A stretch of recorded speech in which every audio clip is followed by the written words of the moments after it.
Frantic Nerdcast, hosted by AJ and Brock, talking about all the nerdy things that you want to hear about. Let's get into it.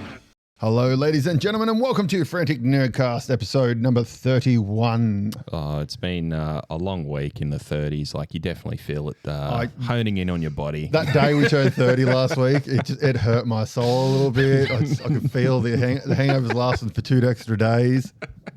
For all of you under the age of 30, that's what happens when you turn 30. Oh, 100% it does. 100% it does. But no, we're back again. We're up to episode 31. Yes, we are still going, and I have no foreseeable future or intention of ending this because that is correct. Awesome fun.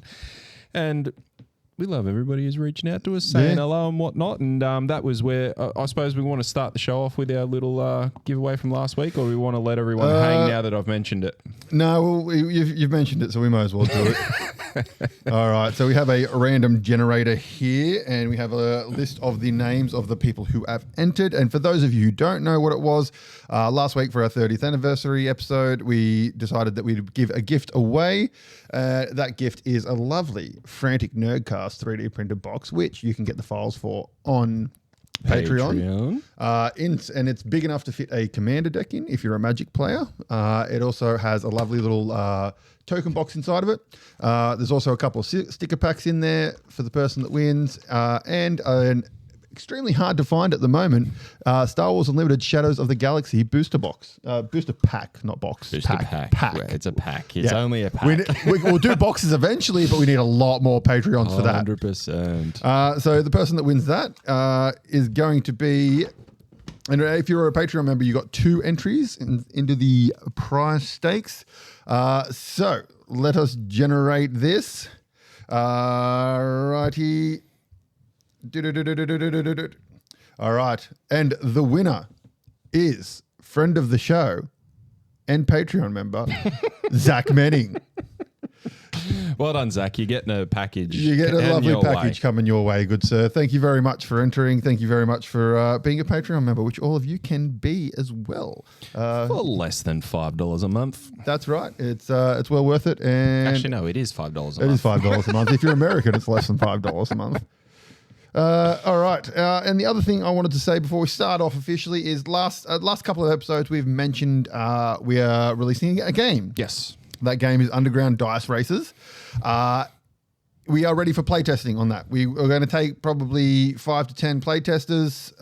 You'll get the files, which is pretty much you will get the almost final game to print and play with your friends. And all you got to do is you go online, there'll be a form, you just fill out the form, and with any of your queries or things you think might need fixing or just that you love it.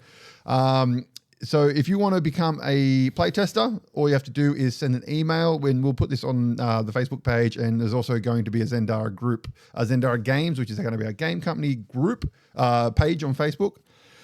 So all you have to do is send an email to playtest@zendaragames.com, and we'll put that on the Facebook page. I'll put it on the bottom here, and we'll probably have interest open for 2 weeks. Yeah, 2 weeks sounds 2 weeks from now. So today is the 21st of August.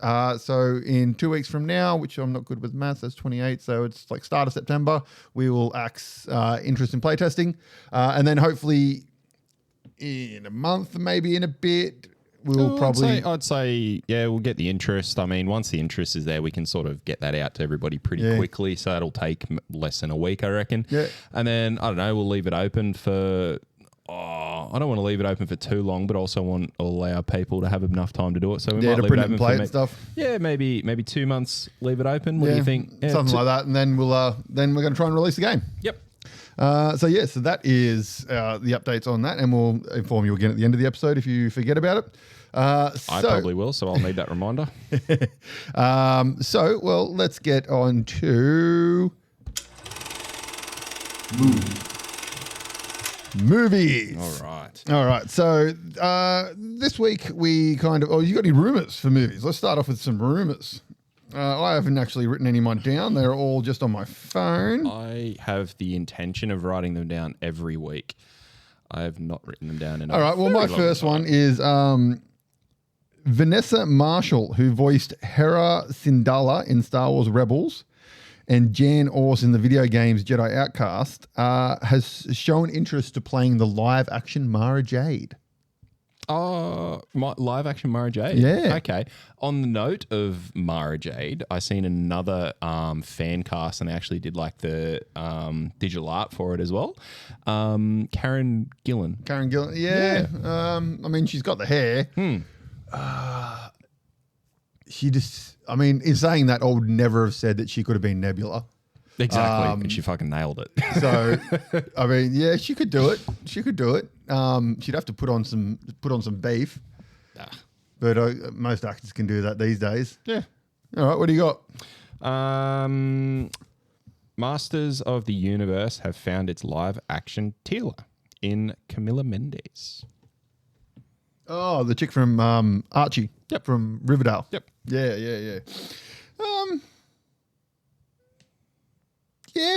Yeah.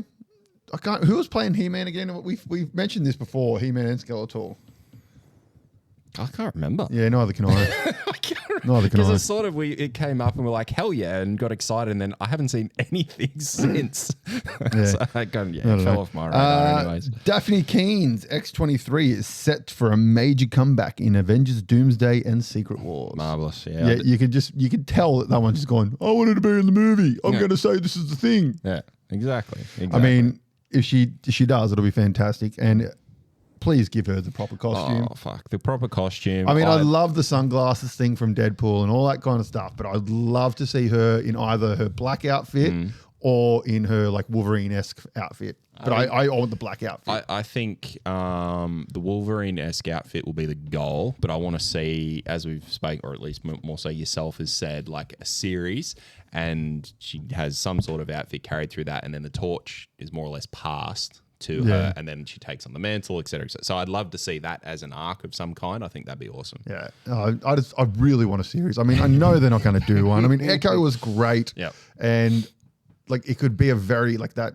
We've said it before, that masterpiece, whatever the fuck the Spotlight ones. That'd just be fucking awesome. That really would be.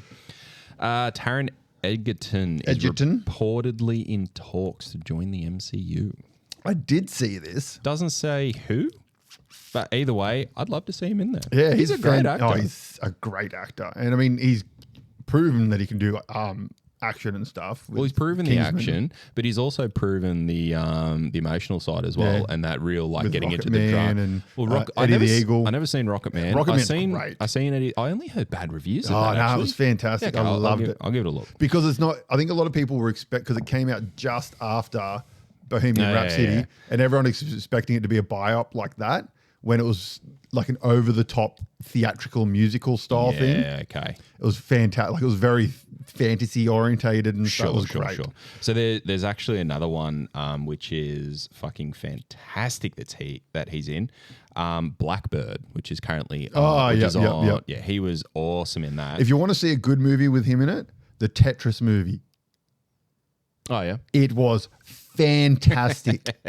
Because, like, I had no idea the history behind Tetris. And it's like full on Cold War, like the American and Russian governments both got involved. Like, because Tetris was invented by a Russian. Right. And they sold the rights off to Nintendo, but there's this whole licensing thing. And because he was Russian, therefore whatever he owns, the Russian government owned. Oh. So they got involved, and it was like this full espionage thing. And like, it was hectic. And this movie is fantastic. Taron Egerton's got a fantastic mustache in it. But it's a really good movie. Highly recommend it. Yeah, right. Christine Baranski confirms that Mamma Mia 3 is in the works. Good on it. Moving on. Sounds like Deadpool and Wolverine 2 is already being discussed at Marvel Studios. Don't do it. Go away. It doesn't need to be done. It doesn't need to be done. All right. That's all I've got.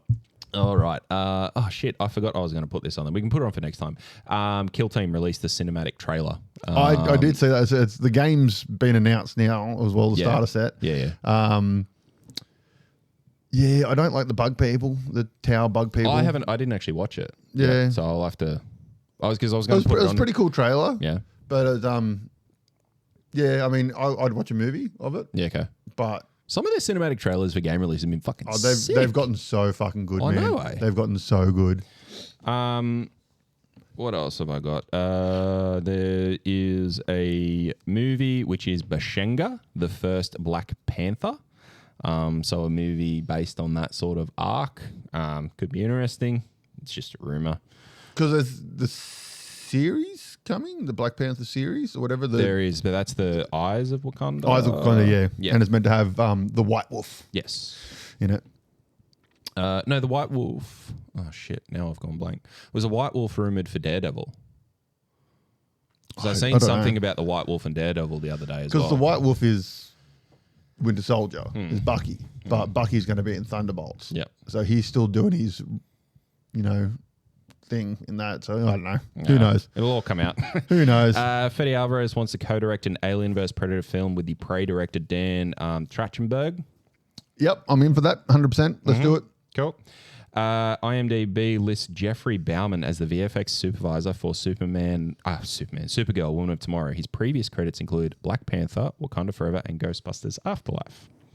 That could be interesting. Yeah. All good VFX. I mean, I'm keen for another Supergirl movie. It's been a long time. Like, I think the last one was like 1980s. And I used to love that movie when I was a young man. It was awesome. Halle Berry, when asked if she'll ever reprise her role as Catwoman in a sequel, maybe if I could direct it. Look, in all honesty, I would give it another crack because I forgot it was a thing. it had good intentions. It's just the people making it just had no fucking clue. Fair enough. I honestly can't remember what happened in it. It wasn't great. It wasn't great. But it had the idea. It just was very poorly executed. Sean Gunn officially cast as Maxwell Lord in James Gunn's Superman. Okay. I knew he was in it. Yeah, I knew he was in it. That's who he's going to be. Maxwell Lord, that's the dude that's in, because I'm not up with. Maxwell Lord. He's the one that was in the Wonder Woman 2, wasn't he? So Pedro Pascal. Yeah, that's what I thought, yeah.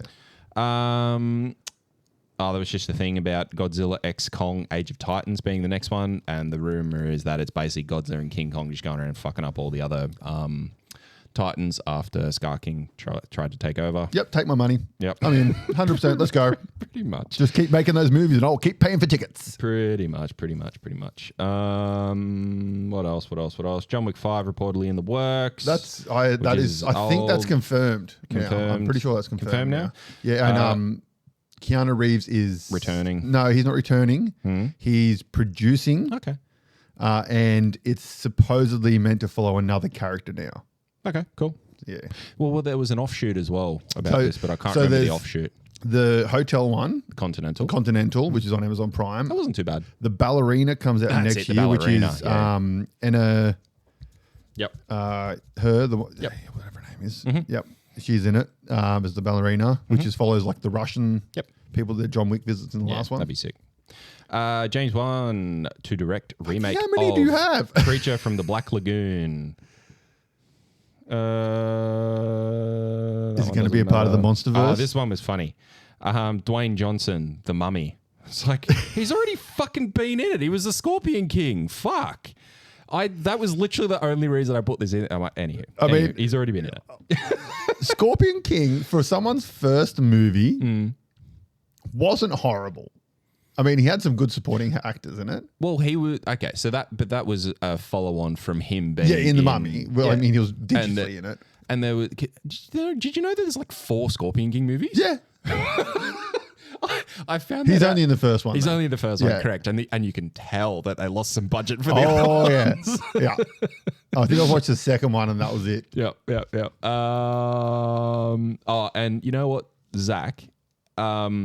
I'm going to put this on the list for next week because you sent it through to us. the trailer for Space Sharks. Oh, yes. I'm all for that. There's a movie that came out this year, I think it was, or last year maybe. And it is corn. It's pretty much a spoof on Children of the Corn, but it's Sharks of the Corn. Oh, God. And it's directed by Stephen King. Okay. I haven't seen it. I've seen the trailer of it, and it's just people like this in like wheat fields, and like this giant shark coming up behind them. Oh, what the fuck! And there are so many shark like movies that are like just so bad that are so good. Yeah. like I think it was Carpet Shark or something like that. Sharknado's up to what, number 8? Sharknado, give it a watch. I watched some of the first one. Oh my God. I've seen snippets. It's amazing. It is so bad that it's just purely enjoyable. That is the definition of a cult following movie that has just carried it. It is atrocious, but it is just so good. So good. From memory, it's got like mad cameo, like pretty good cameos throughout it as well. The later ones did. Okay. A lot of 80s and 90s actors kind of thing.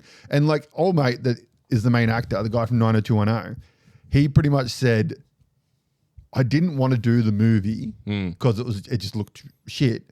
And my wife turned around to me and said, we've got a mortgage to pay and a kid on the way. You're doing the fucking movie.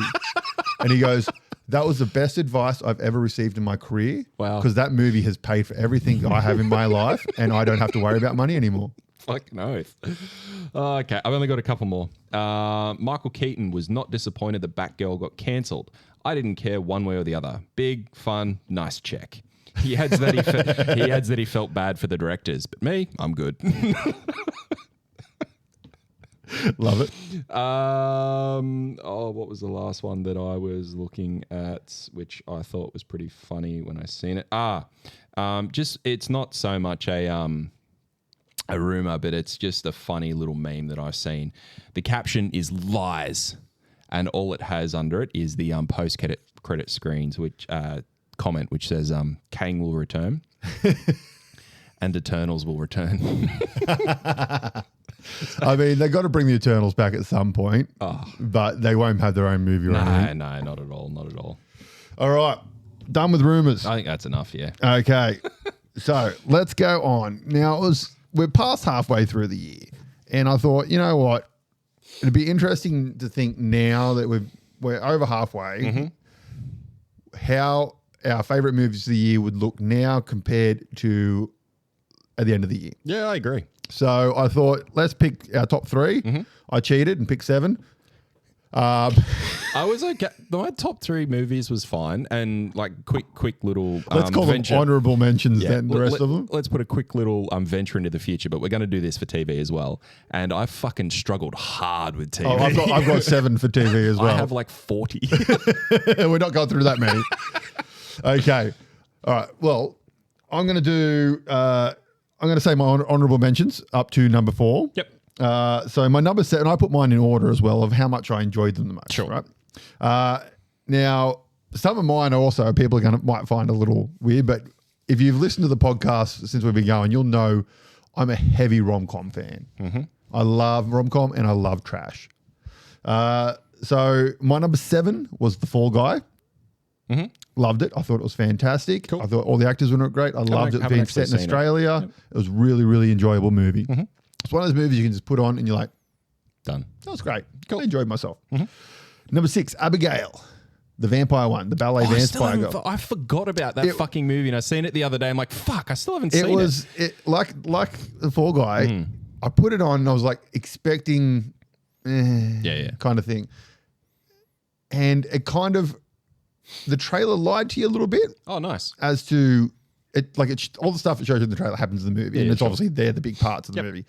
But the sort of mini mythology behind it and all the stuff that happens in between those points in the trailer actually made it a really enjoyable movie. Nice. It was really good, and the ending was really good. It was a fantastic one. And that's a really good, like, for what you said at the start, it's going to be interesting to see where it goes from here to now, because when I was kind of going through a bunch of movies from this year just to see like what's actually fucking come out. A lot's coming out. And I went through, I'm like, oh fuck, I haven't watched that yet. And like there was several movies that I haven't watched yet. So it's actually going to be interesting watching those to see if my 3 turns into 15 or if my top 3 change. Yeah. Number 5, Dune Part 2. I mean, it was visually stunning. It was fantastic. I still claim that the TV series ones are better for the storytelling wise, but it was visually one of the most beautiful movies I've ever seen. So I think that and we said this, or at least I said it when we were talking about the movie a few episodes back. I think I missed out because I didn't see it at the cinema. So I didn't enjoy it as much. I didn't appreciate it fully, and I think that was purely because I didn't go to the cinema. And my number 4 is Love, Lies and Bleeding. This is Kirsten Stewart It's an A24 movie, so it's out there and weird, kind of. Did you mention this the other week? I think so. So essentially, she kind of works for like her dad, who's like dodgy, and she falls in love with this bodybuilder chick. Nah, not. And I believe it's on Prime at the moment, but it was good. It was really good. It was weird. It was fun. Cool. Yeah, it was great. So I enjoyed that. Did you have any above 3? I only did 3 for movies. Okay. Well, how about you? I've done my 7 through 4, so you can start with your number 3. I'll do my number 3. My number 3 was Civil War. Oh, really? Yeah, I really enjoyed watching this movie. And even I think the more that I sat on the movie after, I just started to appreciate it as a movie more and more. Like the subtleties through it, the way that they did the cinematography and the stop motion with the not the stop motion, but the photography over top of the film and the pauses and the way that they let it sink in that and built on it, and the way that they I thought the acting was perfect. I loved the way that it was the passing of the torch. I loved the way that was done. The final scene, it was just fucking gun-ho. One of the more brutal scenes was just really well done. It was hard to watch, but it was really well done. Like it was a really fucking good movie. No, I did enjoy the movie a lot. For me, it was kind of, and I mean, this is another A24, wasn't it? I'm pretty sure. Yes, A24 did this. I'm still waiting for Steve Rogers to appear, but I did really enjoy it, but it wasn't super memorable for me. Okay. Like there were scenes in it, 100% that were super memorable. Obviously, we know the main scene that was super memorable. Yeah. But it was just kind of one of those movies I watched and I was like, oh yeah, that was good. I might watch that again if I'm bored or something like that. Like it's kind of for me in the same vein as Deepwater Horizon, if you've ever watched that. Oh yeah. It's the true story of the Deepwater. I watched that movie. I was like, oh yeah, that was good. It's heavy, but it was good. Yeah. And then every now and then I'll just scroll past it and I'll see it and I'll be like, oh yeah, I'll give that another watch. So I think... Because I did that the other night. That's the only reason I brought that up. Because I think this movie for me, it's a movie that I will possibly watch it again by myself, but it's one of those movies where I can see me watching it with other people who may or may not have seen it.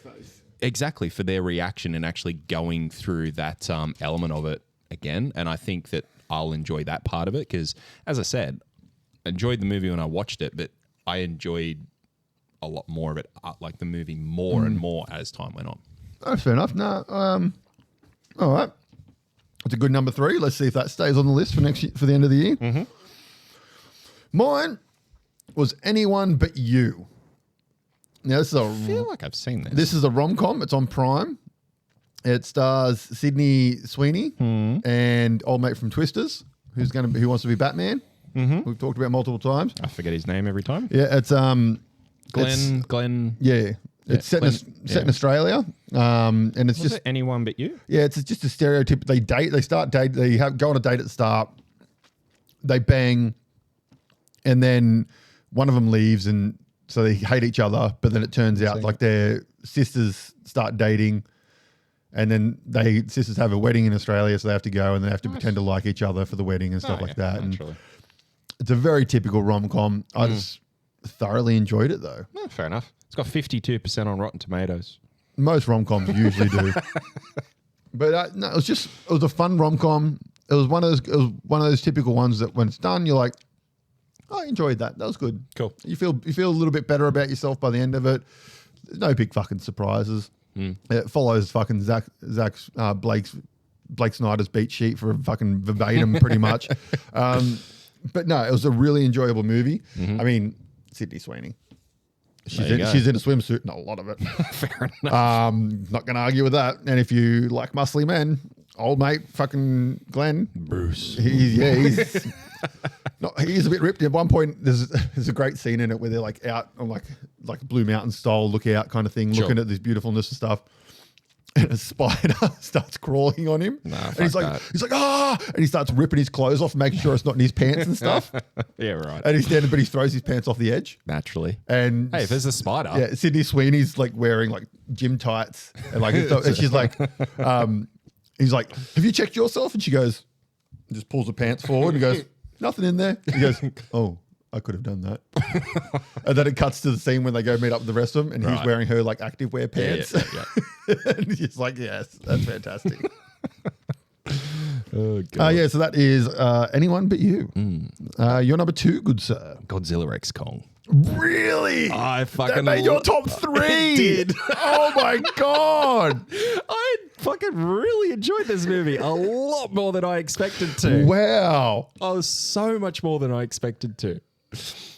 I was surprised when I put it on there. And then when I put it on there, I thought, nah, I'm fucking happy with that. Yeah, no, it was a good movie. I enjoyed it. Because I even started going through, like I said, like a big list of movies. And I was just kind of like, nah, none of them had that same, like, I was happy after I seen that movie, like, impact compared to it. So I'm like, no, that's in there. Yeah. But again. I mean, the Egypt scene was fucking glorious. Exactly. Watching them belt the shit out of each other over the fucking pyramids. Now I think that there's a good chance that will not be. I have a feeling that one may fall off the top 3. But yeah, look, it's there for now. It was great. I mean, our list at the end of the year will probably be a top 10. Yep. So let's see if it stays in the top 3. Yeah. Okay. Yeah.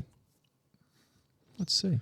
I reckon it'll still stay in your top 10 probably. I think it'll be in the top 10. Not much left for the end of the year. So No, but there's a lot that I haven't seen up until now either. So yeah, that's true, what I mean. yeah. So like, there's still some movie, and one that I haven't seen that I think would be in the top, or at least top 5 if I had seen it, was the Planet of the Apes movie, which I haven't seen yet. I reckon that'll be in your top list. Well, there you go. So that in itself, I still haven't seen yet. That's out now on Yeah, it is. Prime. It's on yeah.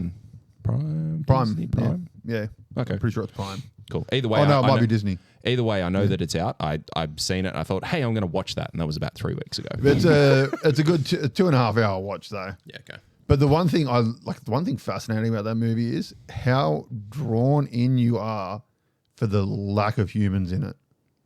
Oh, because it's monkey, but it just shows how good that animation is. Yeah, nice. And those graphics are, for the fact that there's like, for a good part of that movie, there's a human. Yeah, okay. And for like the start of the movie, there's none for a good like half an hour, I think it was. Okay, nice. So yeah, it just shows how good that stuff was. Which I suppose is also a good little, not a side piece, but the Godzilla X Kong, like that was one of the things that made it really good. The scenes between Kong and Little Kong were fantastic. Exactly. And I mean, like, there was a lot of human interaction in the Godzilla X Kong, but it was not massive compared to the other ones. Yeah, if you go on YouTube, Cinema Wins, it's a great thing. Have you ever watched Cinema Wins? Essentially, he just plays a movie through and he talks about all the good points in a movie. There's also Cinema Sins, which does the opposite and talks about all the bad things in movies. Sure. But he did, I'm pretty sure he did Godzilla X Kong. And like, he talks about the scene where it's them talking. It's like, they don't say anything, but you still get the whole conversation. And it's like 10 minutes long. Yeah, and it's fantastic. All right, your number 2. My number 2. All right, here's another one that no one would have guessed. And it is another rom-com. A Family Affair. It's on Netflix. Zac Efron, Nicole Kidman, and Young Love that was in... that we were talking about last week. It was in 500 fucking movies in the last 10 years. The chick from the Kissing Booth. Yeah. Essentially, it's Joey King, I think it was. Yeah, Zac Efron plays a extremely over-heightened version of himself. So he's got clogs on or something. Oh, it's fucking hilarious, man. It's so funny. Him just being over the top himself. Yeah, right. And he starts dating old love's mum, who's Nicole Kidman, and the chick is his assistant. And it was a really nice moments of rom-comness, all that kind of stuff. Yes, follows the same tropes as they all do. The one thing I loved about this one, and there's been a couple of movies lately that I've seen that they're doing the older woman, younger man trope, which there's nothing wrong with, obviously, but some of the other ones I've seen, there was one that I watched with Anne Hathaway That I was just thinking about that as well. where 'Cause she that starts wasn't a bad dating movie. like the One Direction style guy. Yeah. My biggest gripe with that is the movie ended up being about the fact that she's older than him. Yeah. It didn't end up being I get about that. the romance or the love story between them. It just ended up being about the fact that she was older than him. I would have said it was more about the impact of the It was, but Yeah. it still ended up being about the fact that she's older than him. Yeah. And that just, for me, that ruined the movie because I don't want to watch that. I just want to watch a romance movie kind of thing, a rom-com, have fun with it. This one, I think they mentioned once that Nicole Kidman's older than him. Sure. And it probably comes from the daughter. Yep. And then the rest of the movie is just them doing the relationship thing with the issue being the daughter. Okay. That's the only issue kind of thing. And it didn't try and go political with it, didn't try and do anything with it. It was just a fun rom-com. I thoroughly enjoyed it. Nicole Kidman was great in it. Her face can be a little distracting at the start because she's had a lot of plastic surgery. Oh, really? Yeah. Her and Keith went in for a joint appointment. Yeah. It's like it doesn't move. Yeah, right. Okay. You have to. It takes a good 5 to 10 minutes to get over the fact, and then after that, you kind of just zone out and ignore it. Fair enough. But Zac Efron is worth it just for in this movie. Okay. I love him as an actor. He's great. Baywatch, he was really so good good in Baywatch. But yeah, it was a great movie. I enjoy it. People are probably going to be listening to my list going, "What the fuck? I did not expect this shit out of him." To be fair, you have mentioned on several occasions that you are a massive rom-com fan. Yes, this is true. This is true. All right. I have a feeling we're both going to mention the same movie here. Of course we fucking are. All right, on 3. 1, 2, 3. Batman. Deadpool and Wolverine. Of course, it was going to be our number one. It's Of course. probably one of the most recent ones we've seen. And I mean, it was our most anticipated movie last year when we were doing our top 10 anticipated movies. It was so fucking good. Yeah, the Huff. I mean, if you want to listen to our breakdown of it, go back to episode 28, I think it was. Yeah, something like that. 27, 28. Full spoilers for it. Yep. Our thoroughly enjoying all the cameos, blah, blah, blah. But I mean, it's been 3 weeks. We know that you know the rule for us. Yep. I just loved it. It was The story was great. It hit all the notes it needed to hit. It didn't poke fun for the sake of poking fun at past stuff. It more paid homage to those things. It was just great.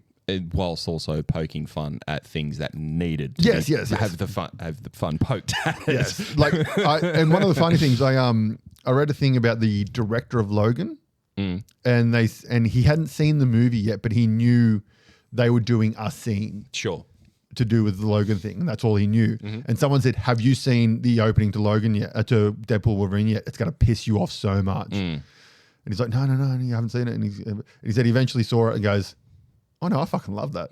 That's great. That is the fucking best thing they could have done." I was going to say, because there's again, it's not taking the piss. It is getting Well, homage. it doesn't ruin. It doesn't step on the feet of walk over the grave of Logan, even though technically it does. Pisses on it before he digs it up. But it doesn't ruin anything about the ending of No, it Logan. doesn't at That all. ending still holds up. And I rewatched Logan last weekend, I think it was. Yeah, I watched the black and white one. Fuck, that's good. It really is. And in no way does Deadpool and Wolverine hinder it at any stage. No. But just, I loved that. I loved all the cameos were fantastic, every single one of them. And like I said in the spoilers, I love the ending. When they're holding each other. It has that one little joke of when the shirt rips off and you see his abs and he goes, "Ooh." Yep. But other than that, that whole scene was fantastic. Yes, there's this blue light because Marvel likes to have their blue lights. Of course. But it worked so well for this. It really did. And look, my favorite thing in the movie, or one of my favorite things in the movie, was the way that they had that balance of, and we spoke about, they both know when to turn off the humor or use it in a particularly deliberate way to just draw that emotion. I mean, the car scene, when they're in the car and Wolverine absolutely fucking just hammers with words, calls him the absolute worst piece of shit on the planet. That was Absolutely belts him for about 3 minutes straight. And then Deadpool just turns to him and goes, I'm going to hurt you now. And then it's on for like another 10-minute fight scene in the car. Only a couple, like, I think there's like 2 or 3 moments there's where like there's 2 something like scenes that. in Logan that top that. That little diatribe that he goes on in Deadpool and Wolverine in the car. There's 2 scenes, I reckon about 2 scenes in Logan. Probably the one, I think it's on the bed when he's with Charles. Oh, that was fucking brutal. Yeah. And then the ending of just when he's dying and he's got the tree through him and stuff. Yep. And, so good. Cried my fucking eyes out of that scene. Several times. Yeah. There's only 2 comic book movies that have made me cry. It was Logan, at the end of Logan, that scene, and the end of Guardians of the Galaxy 2, when Yondu dies. When they do have the funeral scene and all the other Reavers turn up and they do the fireworks and stuff. But it's funny. I guarantee you it's only the fact it's because I was a parent. That scene, every time I watch it, I know it's coming and it still gets me every fucking time. Yeah, right. I think there's been a few more moments for me through movies, but I wouldn't. That's just comic book movies. No, I'm talking about comic book movies. I think there's been half a dozen for me. But just you wait, mate. Now that you're a parent, you wait, watch a movie. There's just something that happens when you become a parent and anything to do with kids in movies, man. You stop. I bawl my eyes out all the fucking time in movies now because just anytime something to do with a kid comes on and like it goes a little bit emotional, I'm like, oh fuck. My wife will look at me and be like, "Are you crying?" I'm like, "Yep, of course I am." Shut up. I'm not crying. You're crying. Fucking hell. All right, so that was our top list. So mine was Deadpool and Wolverine, number 1. Number 2, A Family Affair. And number 3, Anyone But You. And number 1 for me, Deadpool and Wolverine. Number 2, Godzilla x Kong. Number 3, Civil War. All right, so we will do our top 10s at the end of the year like we did last year, with our top 10 most anticipated and all that kind of stuff. We'll do it in the first episode in the new year. Yes, yeah, and we'll probably do most anticipated. Yep. The ones before, yep. All right, so on to a little bit of a movie review. Now, we talked about this trailer probably... Not that long ago. Yeah, about 5 episodes ago, maybe. Yeah, thereabouts. So this is Jackpot. It's just come out on Prime. It is starring Awkwafina and John Cena. Hit that whatsy button. Oh, spoiler one? Yeah. It's only been out for a few days. This is true. So 6 days. It came out on the 15th. If you don't want to hear spoilers... Just keep listening, but just go for the next however long. So this was directed by Paul Feig. He did Bridesmaids, Spy, Ghostbusters, the 2016 version. Yeah. Get the right Ghostbusters there, buddy. Let me finish fucking talking. Jesus. Yeah. School for Good and Evil. He also did A Simple Favor. Which we spoke about last time, which is a good movie. Yeah, Blake Lively and Anna Kendrick. Starring John Cena and Awkwafina, and it's also got Simu Liu in it, who from Shang-Chi. Yeah. He's a very well-dressed man as well, Yes, Paul Feig. very much so. Directs only in a suit. And it's like Tim Gunn, this is the work at moment kind of suit. He can have that. So when we discussed this trailer few episodes back, we made commentary around being a cool concept, which I 100% stand by. We made commentary around the fight scenes being deliberately over the top, which they were, and that we have seen the story within the trailer, which we had.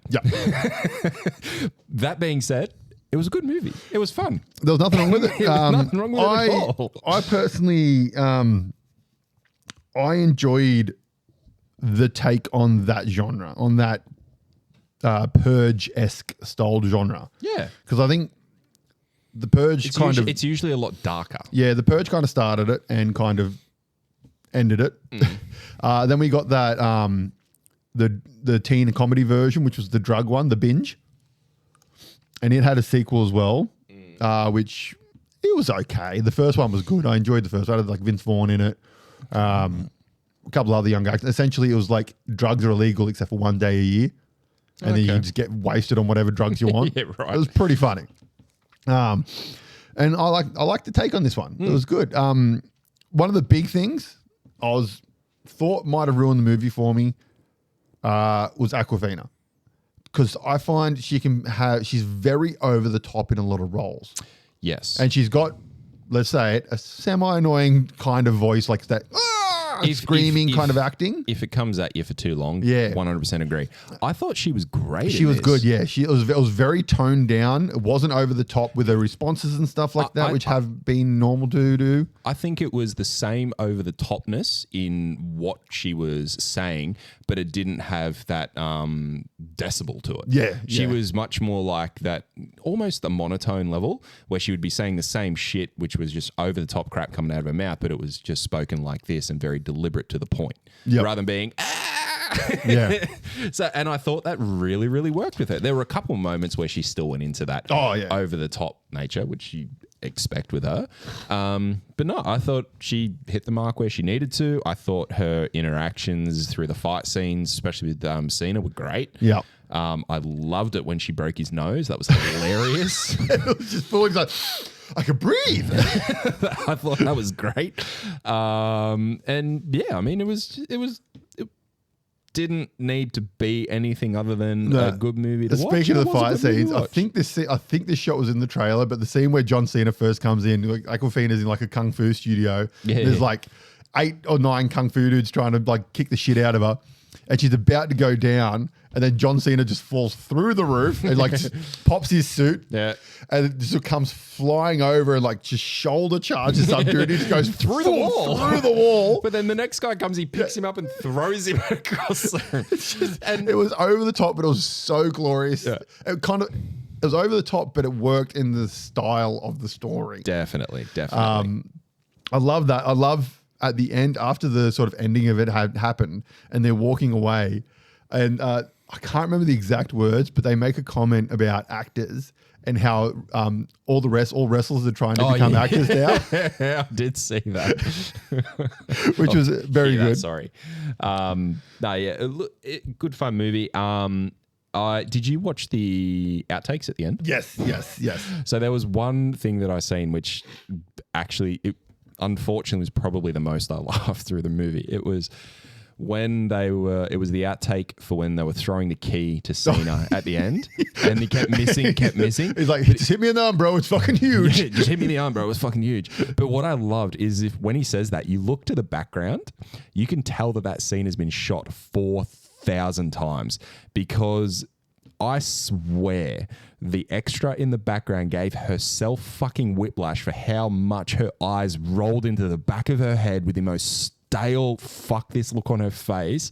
It was hilarious. It was just like, Cena, shut the fuck up. It was fucking great. Unfortunately, like we said, like there was no surprises in what was going to happen in the movie. It was all very obvious. Even the twist, you're kind of like, yeah. I thoroughly enjoyed the MGK scene. That was entertaining. Funny. MGK was good in it. I enjoyed that. You guys here for sex stuff? Yeah, I'm not. You, not my type. You, that'll hurt my butt. Oh yeah, what was it? It was my asshole will be like Voldemort, like Sauron's eye, or something like that. I think that was an outtake, but yeah, it was something. No, that was what they used the Lord of the Rings reference in the movie. In the outtakes, there was like 5 different ones that they did, which were good. I mean, the end of the movie was good. I liked it. He opens a Teenage Mutant Ninja Turtles themed pizza joint and then gets sued. I told you this would be a problem. Everybody, eat quick. We're getting shut down. And just the reference, like, can I be Michelangelo? No, I'm Michelangelo. Yeah. You can be any turtle you want. I want to be Michelangelo. No, I'm Michelangelo. But no, it was a good movie, guys. And like, if you weren't thinking about giving it a go, give it a crack. It was I definitely recommend it. Very funny. It was very enjoyable. I told you to wear a helmet. Just little references like that. Yeah. It was good. I enjoyed it. I like the roommate, the friend. Well, not the friend, the chick who owns the Airbnb that she more or moves less ends up being the antagonist. Yeah, she was good. She was just fucking out there. Like if you liked Broad City, it was that kind of stale humor that she had. Yeah, that kind of worked. But yeah, it worked. I enjoyed it. It was fun. Mm-hmm. And yeah, let's move on. TV shows. On to TV shows. All right. So I've got a couple of rumors for TV shows. So do I. All right. So my first one. Take this with a grain of salt. is the start of it. But Katie Sagal has been cast as Dr. Courier in Netflix live action of One Piece. So Katie Sagal is the mum from Married with Children, Old Love from Sons of Anarchy, all that kind of stuff. She's been cast as Dr. Courier. Who's that chick? It's the tall, white-haired chick with purple. She's a great actor. Yeah, she's a fantastic actor. And I think she'd fit that role perfect. Great actor. Like, I haven't seen that much of One Piece, to be honest. I've seen a lot, but that still doesn't watch a lot because of how much that fucking show has. But no, I mean, yeah, she's good in everything. In fairness, I'm not getting super excited for a lot of One Piece news just because I know that we're never going to get to finish the TV show. Netflix will inevitably cancel it before it gets to finish. I mean, the cartoon's still fucking going, for Christ's sake. One thing that I seen that made me think that the TV series might run for a little bit longer is that Netflix have shifted the way that they're offering packages now. So they're actually going to offer a reduced cost package. With the ads. With advertising. Yeah. So that might maybe Nah, because we've spoken about that factor of revenue where the only way to get new revenue in these things, you have to get new people onto it. So I mean, this is one way to get a bit more of a new / constant flow. Like I'm calling 4 seasons. I'd be happy with that. Yeah. Even if they just went, you know what, we're just going to do movies now. Yeah, I'd be happy with that too. Yeah. Yep, happy with either. Because I mean, there are a lot of filler episodes of One Piece, so they can do movies easily. To be fair, they could probably get the whole thing in 4 seasons. Vincent D'Onofrio says Daredevil Born Again will go much further with violence. I did see that. He said that at D23 in the interviews. I did hear that. I didn't know this was actually coming out, but there is a first look of the Australian version of The Office. Fuck yeah. I had no idea this was happening, but yeah, it's coming out. Comedian Felicity Ward is starring as the boss. It comes out on the 18th of October on Prime. Yep, not far away. Didn't know it was coming. Yeah. Happy when I seen it. Had no fucking clue. Keen. Diego Luna says Andor Season 2 will turn Rogue One into a completely different film. Oh, all right. Because Andor's based before Rogue One, isn't it? Oh, yeah, because he dies at the end of Rogue One. Yes, he does. Spoilers. Yes, it does. And this one, as we spoke about like last week or the week before, it's set in the 4 years leading up to Rogue One. Okay, cool. Eyes of Wakanda will feature time travel. All the Wakandans will go back in time to stop the Horde from destroying the world. What Horde? Oh, just the Horde. Oh, yeah, those famous hordes. Yep. I think the Horde is actually a thing within Wakanda. What was it? I think it's like an alien horde or something like that. Well, in the comic books, actually, I think it's in the movie too. The Vibranium is a asteroid that came from out of space. Yep. Yeah, and I think that was there was a horde that came following it or something like that. Maybe I think I remember seeing that in one of the cartoons. But I will watch a lot of shit, so I could be mixing many, many different things. Magic will reportedly appear in Strange Academy. It could be changed and retitled Wong Strange Academy. Magic in Academy? All right. I mean, that could be interesting. I mean, I as much as the New Mutants movie wasn't great, I still enjoyed it, and I loved. Oh my God, I am having a mind blank. What's her name? Anna, blonde chick, Mad Max Fury Road, the Furiosa movie. What's her name? Yep. I enjoyed her as Magic in the New Mutants movie, but I don't even know what actor I would cast as Magic nowadays. No idea. She's one of my favorite characters from X-Men, so I look forward to it. And I'd be interested to know, because she'd make a good villain for the movie. Yes. For Strange Academy. Because if they went with the non-X-Men version of her, they went with the Lord of Limbo version of her, it'd be pretty cool. Yeah, I agree. That'd open up a whole nother arc that they could explore further, which would be pretty sweet. Then you could have Colossus possibly trying to rescue her or something later on in X-Men movies. Yeah. That'd be cool. That'd be cool. Waller is being pushed as next HBO original and will be much larger show than what was planned earlier. It could feature big connections to Batman, the Brave, and the Bold. Oh yeah, I could. Yeah, I rock that. I mean, Old Love that plays Amanda Waller is a fantastic actor. She's brilliant. So I have no problems with that. I think it'd be sweet. Make it happen. Because it's her and Peacemaker. And is Rick Flag continue? Oh yeah, Rick Flag's in. Rick Flag is in Creature something. Commanders. No, that's Senior Rick Flag. But, Senior, is it? I think Rick Flag has been rumored to be in Peacemaker 2. I think it was. Oh, that's right. Yeah, it is old mate reprising his role as well. Yeah, yes, it is. That's right. Whether it'll be flashbacks or not, though, because if they're taking Suicide Squad by Kenan, I mean, he's dead in that one. So unless they go down the route of, well, Peacemaker was dead in that as well. So unless they go down the route of, he was shot, but he's not actually dead. Fuck, they can do anything. Well, like Peacemaker, they explained that at the start of the Peacemaker series. Yeah, they did. Yeah. They did. But I mean, if they bring Rick Flag was shot in the heart. Yeah, give him a new heart. True. True, yep. All right. Supercell Season 2 is officially happening. Which one was Supercell? Supercell was a trailer that we spoke about a little while ago. Oh, yep. With the black superhero one. Yep. I've watched it. It's great. Yeah. We can talk about that in the future if you haven't watched it yet. But it was a really, really good show. I think I watched the first episode maybe and then got sidetracked. Yep. Really, really good. Recommend going back and watching the rest of it. Now, this is something that I forgot about, and I'm going to say it because I thought it was fucking hilarious when I read it. Now, this is a comment from Bill Murray. Oh, here we go. 20 years ago, we had Johnny Cash, Bob Hope, and Steve Jobs. Now we have no Cash, no Hope, and no Jobs. Please don't let Kevin Bacon die. That's good. I like that. That's an actor we've never really talked about. Kevin Bacon, that man can fucking act. He's so good. Did you watch him in the Guardians Christmas special? Yeah. That was pretty awesome. Okay, let's move on from rumors onto our top 3 TV shows. Okay, Now, how many have I got here? I've done my top 7, so if we want to do our top 7, if you want to also do your top 7 as well, and we'll just fly through 7 through 4. I've got 10. Then we'll do our full explanation of. All right, well, if you want to do just quick little talk about. Unfortunately, I've put mine into 3 categories. My number 1, my number 2, which has a couple in, and my number 3, which has a lot in. You just can't make it fucking simple, can you? I couldn't fucking decide.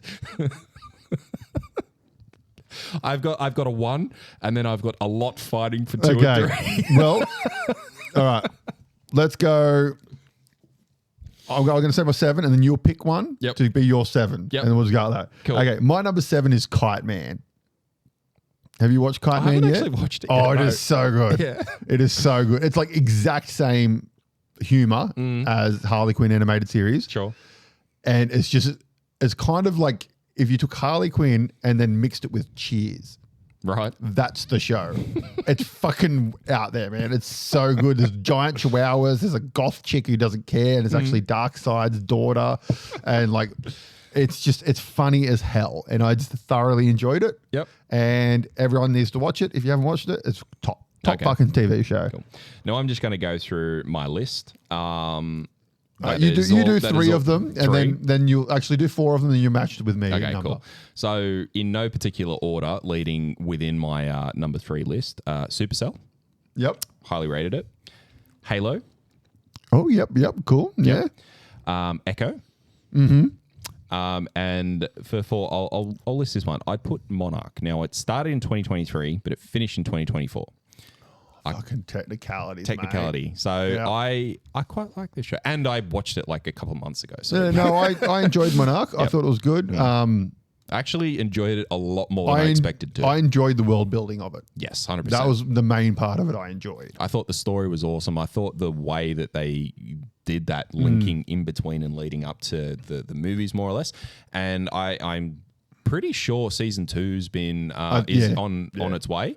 I'm interested. I don't know where it's positioned from a timeline perspective. I'm interested to see because I think they'll go for something similar where it kind of merges the 2 different. Yeah, it continues. I usually hate those 2 timeline shows kind of things. but I didn't mind it in this one. It works pretty well. It was done really well.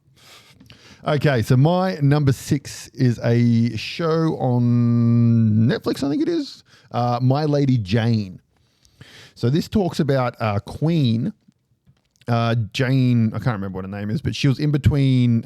It's Jane. In between Tudor and Elizabeth, I believe it was, and she was a queen for like in history. She was like a queen for like a week or something like that, right. And then she mysteriously died.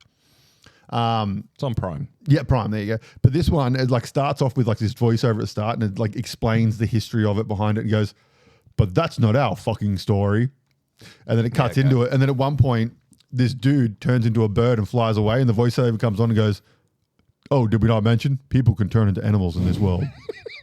And it's just this weird shit like that. And then it sort of tells the story, and then it gets to the point where history sort of changes a little bit, and like she ends up having to get married to a dude who turns into a horse.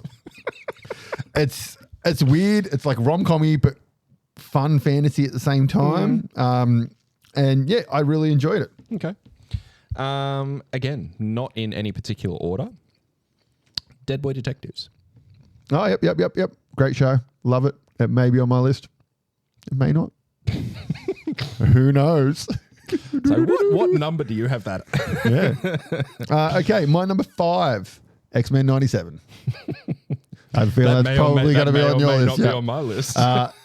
Loved it, and we'll talk about it when it comes up on yours. Yep. Presumed Innocent. Now this is this was a show on. It's got Jake Gyllenhaal. He is a lawyer. Oh yes, I've seen the. Yep. So it's on Apple. It's fucking fantastic. It's one that Shan said, "Hey, keen to watch this." I started watching it. I think you'll enjoy it. We threw it on, and it was fucking great. Yeah, it's a really, really good. It's a really good whodunit. Apple just. They fucking kill it, man. Yeah. They're really killing it with their shows. Like 100%. Silo, C, fucking... That Blackbird was on there as well that I mentioned earlier. That was on there. This, Presumed Innocent. They've just released a couple of other ones which seem pretty cool. Like there's one called Sunny, which looks quite good. One's like a... Is that new Vince Vaughn one on that? Monkey... The Vince Vaughn one. Monkey whatever. Monkey something. That looks good. I heard him talking about that on one of the shows. Sun Monkey or Monkey Sun or something like that. No. It looked pretty good though. All right. Yeah, they're doing well. But yeah, Presumed Innocent, if you haven't watched it, it's a really, really fucking good whodunit. Excellent. My number 4 is Avatar The Last Airbender. Cool. Is that on your list up there? I'm not telling. Okay, we won't talk about that. You all know what it is, but I presume we'll talk about it soon. The last one that is within my number 3 list, I think I've said everything else, X-Men 97.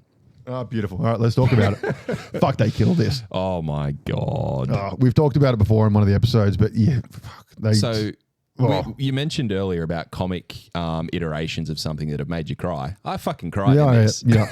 I watched a reaction video on YouTube of people reacting to Gab. Like they were fans, like there was fucking shit all behind them. The dude had the X-Men hat on and stuff. Yeah. And that scene, they're watching that scene, and the chick's like, and the dude's just kind of sitting there, just looking at her, looking back at the screen, like. That was fucking me. Like, I remember I was sitting there, I was watching, I was having lunch, I had my fucking burrito, it's come up, and I stood frozen like this with my burrito. It went fucking cold. I was frozen for that fucking long with tears coming down. Oh, fuck. It was so good. I think the season as a whole, it had a couple of, like, you can't even call them low points. Just it had bits that weren't as good as the rest. Yeah, it was a really good season. It was fucking your low amazing. Points were still good. It was just like the hard to compete. The low point for me was that Motendo episode. Like, the Jubilee, which was a great Jubilee was still episode. A good episode. Yeah, and it was just a great Jubilee episode, which we've never gotten in the original X-Men series. Yeah, fucking loved it. It was absolute, like the emotional draw throughout the whole season. I think it was that episode 5 or whatever it was, where you had the Genosha and Gambit's death and whatnot. Like, that was incredible. And then go to the final couple of episodes. The way it finished that season was awesome, and the link for where we're going to pick up in season 2 was amazing as well. So Apocalypse. Supposedly, one of the big rumors going around is that Gambit's going to come back as Death, the fourth horseman. That's pretty sick. I like that. That's supposedly where it's going. I personally... You'd love to see your whole Magic arc. Yeah, I want Limbo, I want Magic, I want all that kind of stuff because they've teased her. So that's what I want. But we'll see. So I am on to my number 3. So have you got another one to go before you get to 3? Because I went first. So that was you did too, that was yep. my last of my list of number 3. I have a feeling our number 1's both going to be the same again. But I have 2 number 2s. Okay, well you say your number 2 then. Okay, I'll say my first number 2. Wait, well, so have you got 3 left? I've got 3 left. Okay, well, all right, I'll go for my number 3 then. Okay, so my number 3. Yep. I think I've mentioned this on the show just in passing. From my movie list, you'll get that it's what it's going to be. It's a rom-com. No, it's not. It's trash. It's young adult trash. It's called Maxton Hall. It's on Prime. Okay. It is a German show that's been dubbed in English. And it is very much, I put it, if you put the trashiness of like the Maxton Hall, the world between us. Yeah. Oh, you have spoken about this because this is one that I seen Shan watching. If you took the young adult trashiness of Twilight, not the vampires and all that shit, but just that young, that horribly written young, like trashiness of that, and mixed it with Gossip Girl, that's what this is. And it's just one of the, like the 2 main actors in it, phenomenal chemistry, like phenomenal on-screen chemistry. So you buy straight into it. And the dubness, because a lot of the times with these dub shows, they're hard to watch because the dubbing is usually pretty shit. But there's something about the German speaking and English. I was going to say, but isn't there actually English speaking? No. It's really? It's all German, but it's very like it works really well. Like after the first 5 or so minutes, you forget that it's in German. Like you forget that it's dubbed. It might have even been like, because I haven't seen anywhere enough to know what's going on, but I've seen a few snippets and I could have sworn that it was. Yeah, it's a really enjoyable show. They apparently it released like 2, so technically it can be on this list, technically it can't, because I believe it's like 2 years old. It just said release 2024. But it'll be the dub that got released. Amazon bought it and released the dub this year. And they weren't going to do any more seasons because apparently there's 3 books. 3 or 4 books. I think it's 3 books. But then it's been renewed for season 2 by Amazon. It was the most successful released show Amazon has ever had. Really? For a release for a show that they've ever had. So they instantly greenlit it for another season. Well, there you go. Yeah. It's like, if you like that kind of stuff, give it a watch. Because I know a lot of people are like, oh, I don't want to watch dub shows. It takes me out of it. Fucking do it, man. It was thoroughly enjoyable. And like I said, the chemistry is great. The actors in it, the young actors in it and stuff are awesome. And I thoroughly enjoyed it. I've got no intention of watching it. Yeah, I didn't think you would. I know that Shan enjoyed it. Yeah. It's one of those shows, like you see all the memes of like the husbands like, oh, what are you watching this trash for? And they walk away and they do the sneaky walk past and like, and then it like cuts to like four episodes later. And it's like, I can't believe Cassandra did that. It's that kind of show where you're like, oh, never watch this shit. And then like two seconds later, you're like, okay, I'm watching this. Crap. Yeah. It's that kind of show. Fair enough. All right. What's your number 3? So? All right. My one of my number 2s, Avatar. Avatar: The Lost Airbender. Okay, so this is my number 4. So yeah. This was fucking awesome. They nailed it.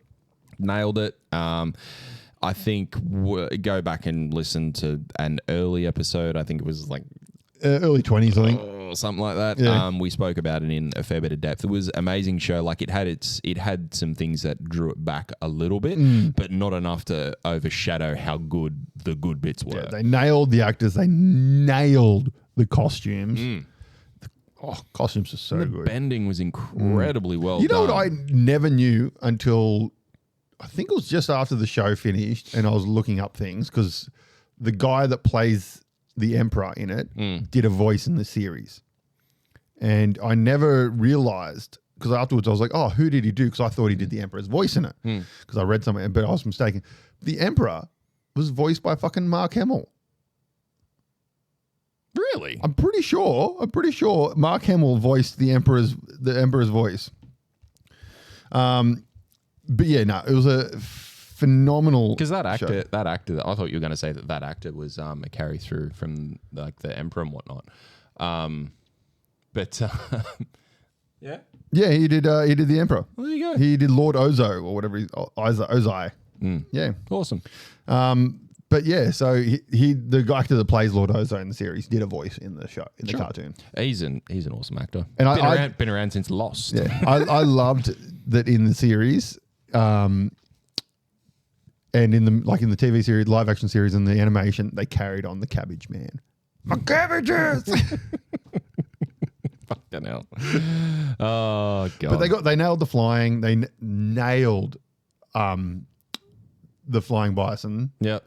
The bison looked sick. Yeah. What's the other Momo or whatever his name? He looked sick as well. I think my only low point in the live action was the face stealing part. I just felt that episode sort of dragged out a little bit. The issue, because we spoke about it back a little bit, but that episode it fell into dragging all of this out, and it would have been fine if they hadn't have rushed the 2 minutes at the end. Yeah. So if they had have either balanced the two where the ending sort of wasn't as rushed and the lead up could be done better, or if they extended the end of it to make it not feel like, if you know what I mean. Yeah. So it just a balancing act there, which they didn't really do. My favorite, I have to say, some of my favorite parts, I think it's mainly because of the fucking costumes, were the warrior chicks. I can't remember what they call. Oh, on the green. They looked like the face paint. The costumes were just so good. Yep. And then the other part I loved about was just how they handled all the bending. It was really well done. Yeah. And you got that straight away. And like the way that the show hooked you in, like that first scene, the earth bending, the fire bending, like you seen that, you're yeah. I'm in. Yeah. Like you were in before that, but that just sealed it. Yeah, got me. Got me. Yeah, 100%. And yeah, for me, I think my favorite points were, my favorite scene was the interaction between Aang and I've just gone blank on his name, the fire guy, young guy. Oh, Prince Zuko. So yeah, between Aang and Zuko, there was a scene after the Blue Devil episode, like towards the end of that. When he's carrying him out of the castle. Yeah, because I felt that the actor who did Aang, he had highs and lows through the thing, but I thought that whole scene. I think that's his first role he's ever done, wasn't it? I don't know. I didn't think it was his first one, but it's his first big one. Yeah, and I thought when he hit it, he fucking hit it well, and that whole scene was just incredible, and the chemistry that those two had on screen, like it was awesome. All right, so Avatar, that is my number 4 and Brock's number 3. My number 2, 3-ish. And we can now talk about one that you've mentioned, and that is Dead Boy Detectives, baby. Cool. Fucking loved this show. I thought you might have had this one pretty high. Love this show. I love Sandman. Sandman is one of my top comics of all time, and I loved the series, and I cannot wait for season 2 to come out. Fuck yeah. I love Neil Gaiman. The man knows how to write fantasy. One of my top movies of all time is Star. I can't even remember the name of it, and it's one of my favorite movies. Stardust. Yeah, that took me a while there. Brain dead. It's late, guys. Come on. Fuck. But no, and Dead Boy Detectives is just, it's up there with Neil Gaiman greatness. Like the dude knows how to make fun things. And the actors in it were phenomenal. It was very well cast. The chemistry between everybody in that show was awesome. I did feel that the gluttony cameo felt a little out of place. Yeah, we spoke about that. Yeah, like it was kind of added in. Well, we spoke about that at the time when we did a full recap of the show. And I think you made a good point that it seemed like it was tacked on to more or less be a link of some kind through to Sandman. Yeah. Which makes sense. I mean, I have no problems with it. It was still great. The death scene looked like it was meant to be there. But I love the chemistry between all the actors was great. 100%. I loved the weird chick in the next door room. She was phenomenal. I loved the like the back and forth between the cat lord and the main guy. Yeah. That was great. The dude that played the cat lord was fucking awesome. He nailed it. But just all the stories in it, the witch, all that kind of stuff, all the little cases, Lilith, all that stuff. It was fantastic. It was really, really good. I loved Hell. Hell was awesome. And yeah, I hope that with that introduction with Gluttony, I hope that we see a little bit more of the way that she sort of was peering into hell and whatnot. Yeah. I hope we see a bit more of it through I Sandman. think it's been a long time since I've read the comics, but I think Gluttony comes into. I think all of the Eternals come into it a little bit more. Well, they've introduced another 3 for this Well, one. there's- oh, or God. 3 actors for it. Like I said, it's been a long time. I've never read the comics. So. Because you've got Morbius, Death. Fuck, I'm not going to try. Morbius, so Sandman, Death, Gluttony.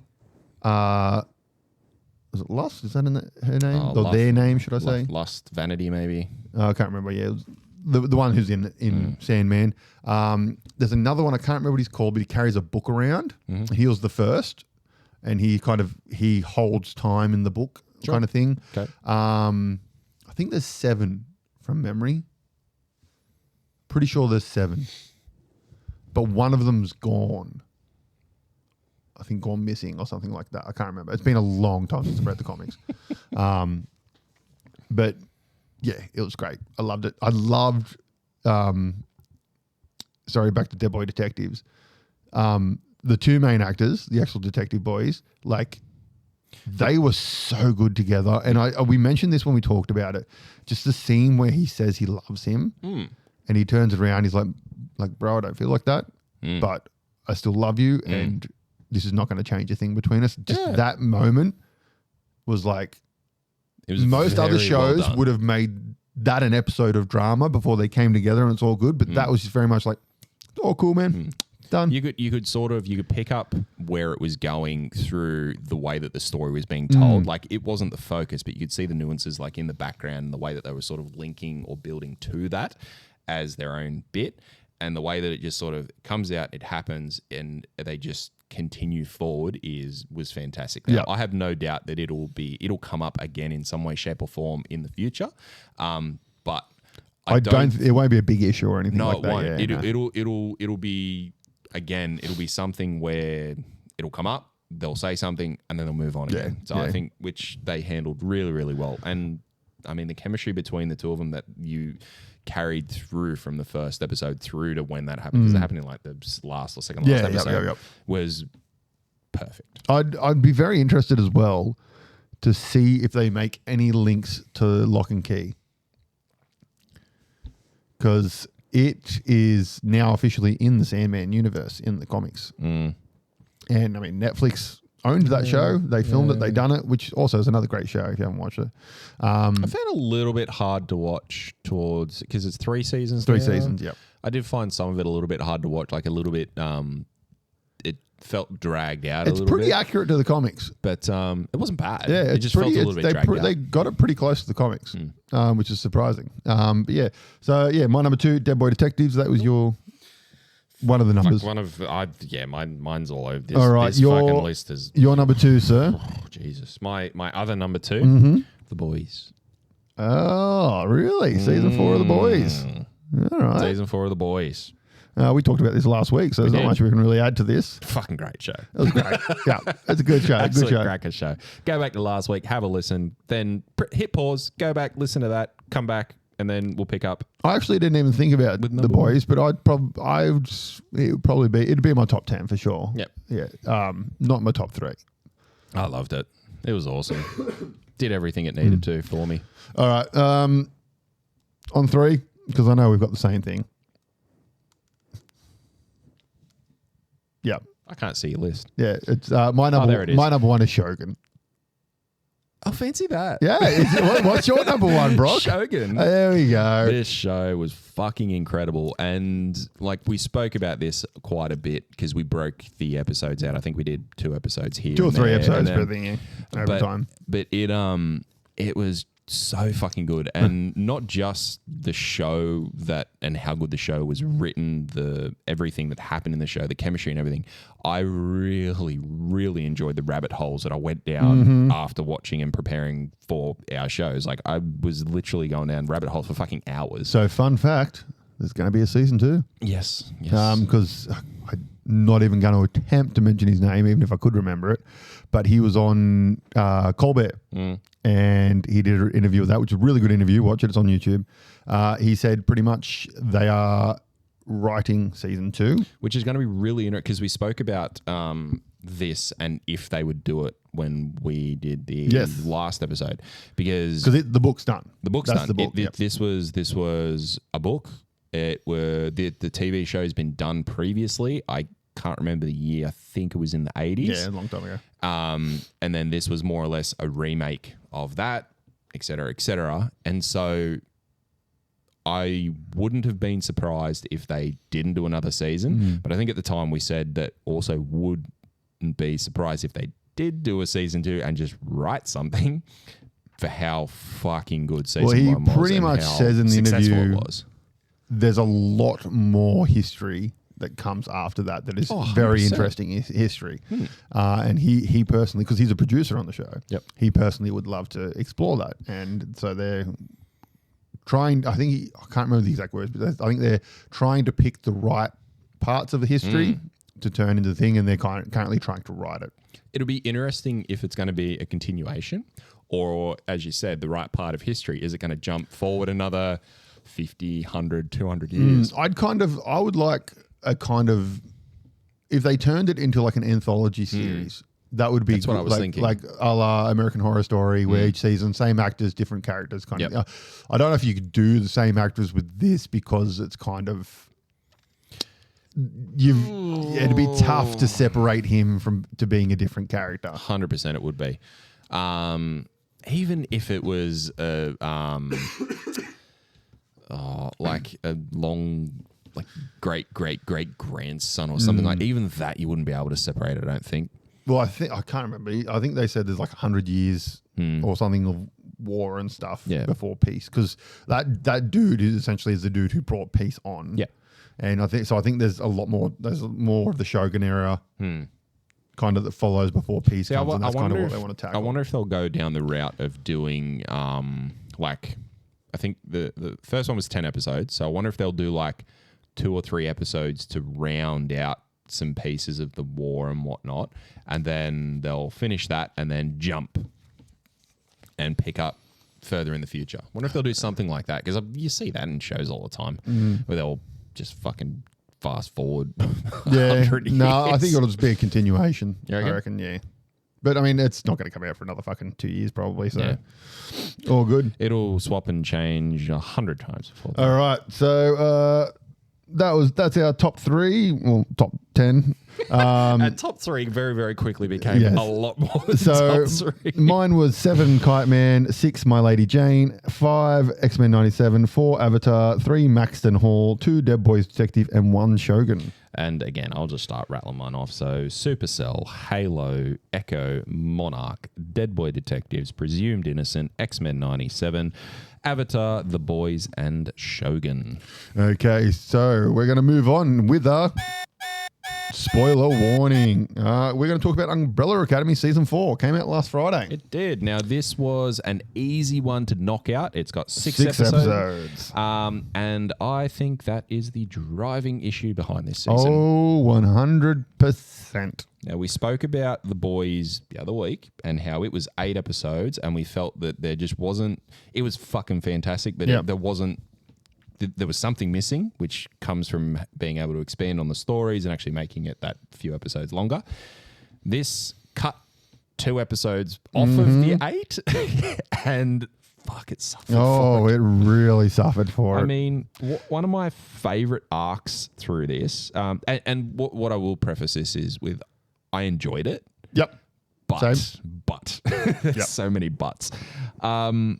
I mean, one of my favorite arcs was actually the love story between Five and Lila. Yes, I like that. I loved it. I loved the way that it was set up. I just wish it wasn't a fucking montage.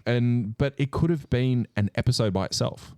They wrapped it up and put a bow on it in 10 minutes. I personally think it needed to be in the background from the first episode.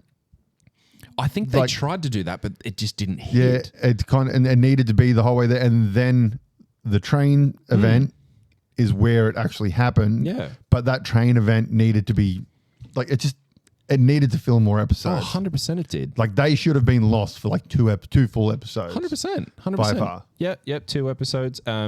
And half of those 2 episodes could have been everything happening with them. But as I said, they wrapped it up in a bow like within 10 minutes. Because of that, it just didn't have the impact that it should have had to them. But the other thing that would have been fucking incredible if they actually took the time to expand out and have more episodes, the impact that it would have had to Diego and generally everybody else in the family. Because it had no effect really. Because they came back and they said, we've been gone for 7 years, we've been off shagging, and Diego went, fuck. Cool. All right, let's move on. And that was it. You're like, oh, there was so much potential there for that to just be such a massive thing in the show. Because I mean, all the earlier episodes, there's always something that splits the family apart, and then they all come back together, and then they go off on their little fucking side quest and then come back together. And that's one thing that the previous seasons in this show did really, really well. In this season, it's too short to actually have the impact of what they're doing. Yes. So they fuck off for 5 minutes, come back, and then it's all back to usual. Look, I had so it was good, yeah, but it was way too short. My 2 major gripes with this show, like other stuff I can forgive. My 2 gripes for this season: number 1, there's no fucking dance scene. Every other season has had a family dance scene. It was in episode 7. They had to cut it. And I was waiting for it, and it never fucking happened. Yeah. I'm very disappointed. To be fair, you did get a dance scene. It was just know, that it was Luther. I personally think it should have been like a post-credits thing. Yeah. Like the show finished, we got a happy ending, and then it just cut to like a dance scene of the family or something. I got the feeling that this show was literally like, oh, fuck, we've got to finish it. Come on. Well, I mean, that's what it felt like. I have, because this isn't based on a comic this season. No. This is the only one that's not based on a comic. Season 3 was loosely based on 2 separate volumes. Sure. 1 and 2 were based on volumes. This one, I know that Gerard Way would have had this is how the show's going to end. Like, this is how I want to end it, blah, blah, blah. How tightly the showrunners stuck to that, I don't know. But there's just, you can tell that they kind of went, you know what, we've got to wrap this up. This is how much time Netflix has been giving us, so let's just fucking chuck what we can in. The rest we'll just forget about. And which brings me to my second gripe is the fact that I can't remember the character's name, but the Sparrow's chick, the wife. They mentioned her like twice. I think in the first episode. Yeah, and then it's just she's forgotten. Yeah. And that just pissed me off. And she was a huge part of season 3. And she should have been a huge part of this season. And she was a huge part of that Luther. should have been Luther's arc in this story, is finding her and then falling, like making her fall back in love or getting her memory back. Luther didn't have an arc in this show. No. He didn't. No. He was Luther, and that was one thing that I found, is like everyone kind of had a little arc that they had. Luther didn't. The only thing he was there for is say, oh, come on, guys, come back and have some fun. Like, that was all that he did the whole season. One of the gripes I've heard about a thing is his power is he shouldn't have turned back into a monkey because he didn't get monkey body from the power. No, that's fair. He got super strength from the power. The monkey body was from the remedy that the dad tried to inflict on him, and that turned him into the monkey. Yeah, fair enough. But yeah, that was one of my other major gripes. I mean, I like how it ended. I like the fact that they had to sacrifice themselves because they're the cause of all of the world ending multiple times. I like that. Oh, 100%. I'm 100% for that ending. I hate how they did it though. Giant Blob Man pissed me off. Giant Blob Man happened because they were rushing something. Well, it wasn't a big enough apocalypse. Like, you look at the apocalypses from season 1, the moon fucking crashing into the planet.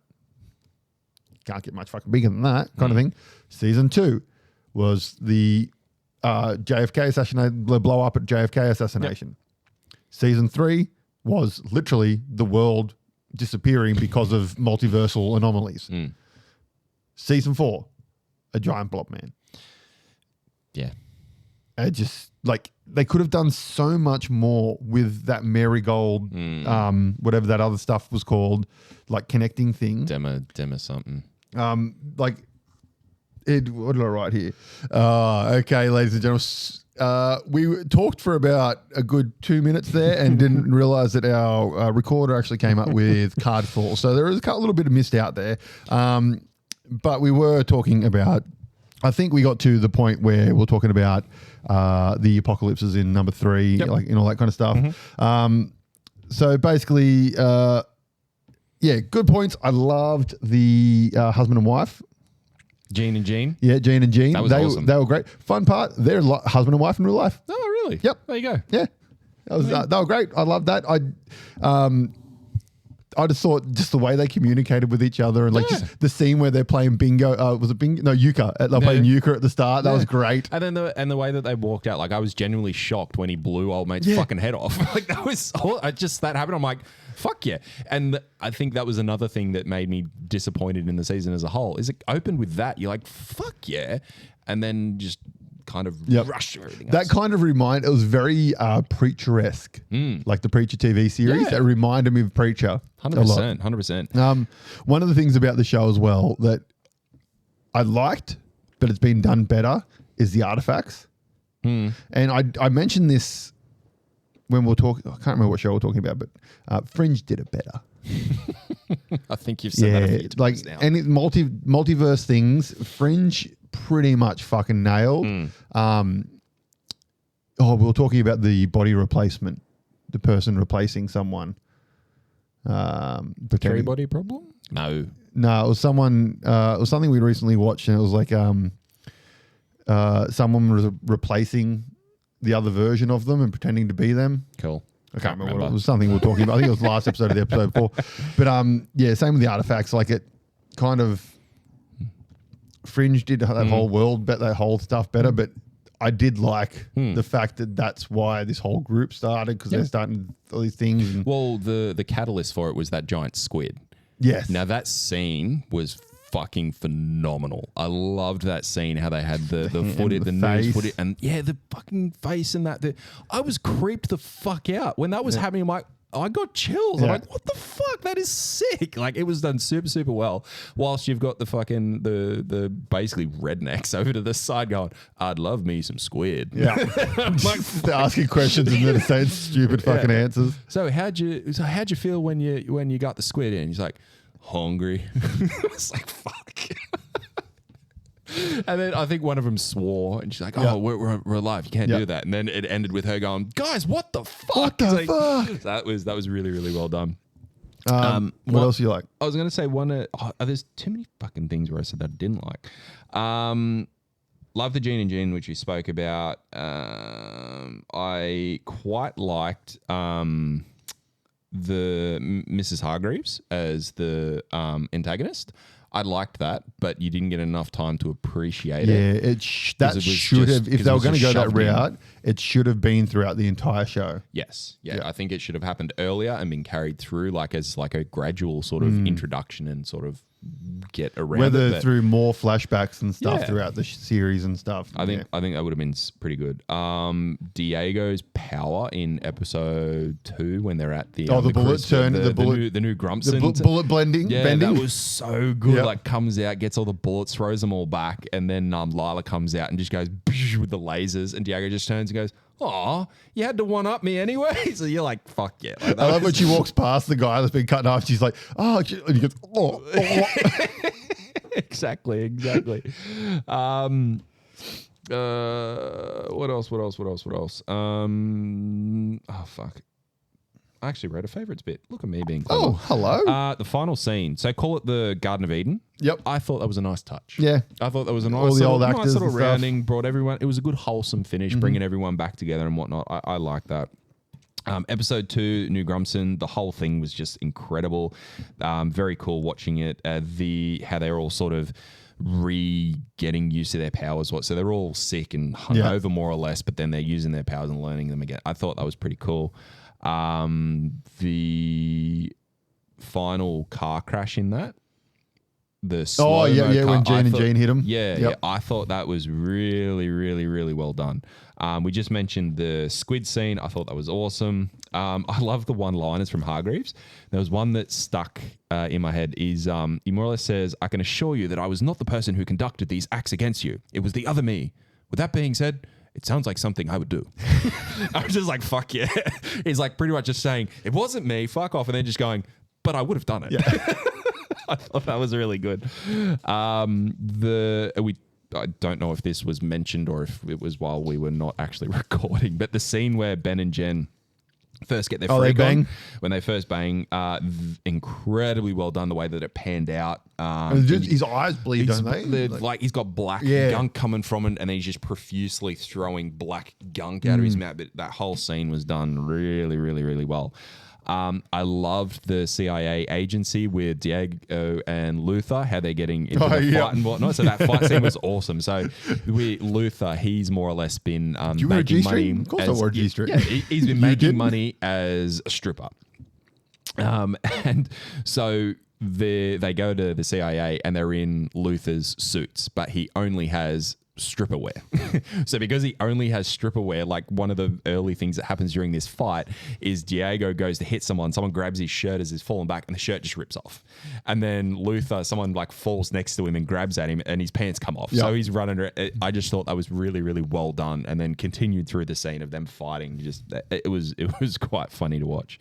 When male Gene dying, then Hargraves taking over, I thought that was really cool. Yep.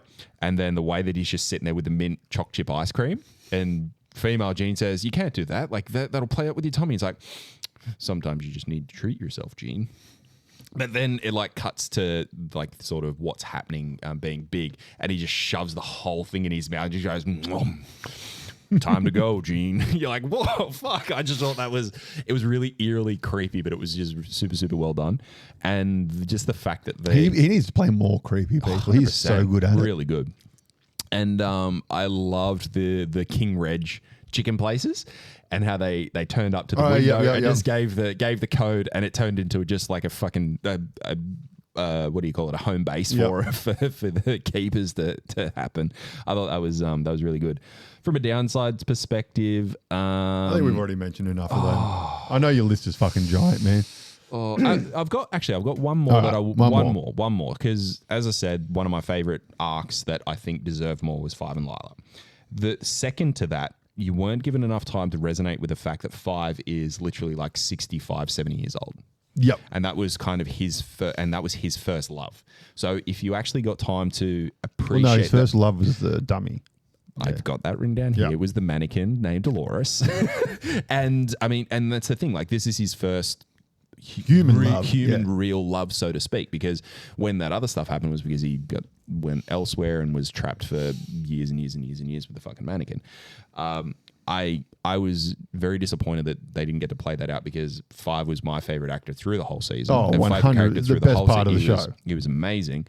And I felt that he was done dirty by not being given the time to actually appreciate that whole arc, because that could have been a really, really good draw for the show and a really good undertone through, which could have been a great catalyst within the family towards the end of the season. That was annoying. All in all, though, guys, I mean, it's worth a watch.